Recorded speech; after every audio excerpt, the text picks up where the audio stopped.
ఓం శ్రీమాత్రే నమ. ఓం శ్రీ గురుభ్యో నమ.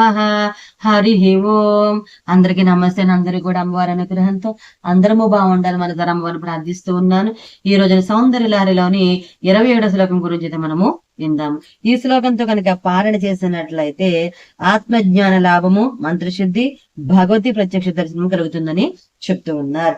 పాలన చేసిన అమ్మవారికి బెల్లము పరవాన్నం, బెల్ల పరవాన్నంతో అమ్మవారికి నైవేద్యం అయితే పెట్టాలన్నమాట. తర్వాత 45 రోజుల పాటు అయితే జపం చేయాలి. రోజుకు 1000 చొప్పున అమ్మవారికి పాలన అయితే చేయవలసి అయితే ఉంటుందన్నమాట. ముందుగా మనము ఈ శ్లోకం మాది శంకరాచార్యుల వారు ఈ శ్లోకంలో ఏం చెప్తూ ఉన్నారు అని విందాం. తన ఆత్మను, తన జీవన ప్రవృత్తులను భవదర్పితము చేసిన వారు తాము చేసే ప్రతి కార్యము కూడా పవిత్రంగా ఉండేటట్లు శ్రద్ధ వహిస్తారు. అటువంటి ఉపాసకుని సకల ప్రవృత్తులు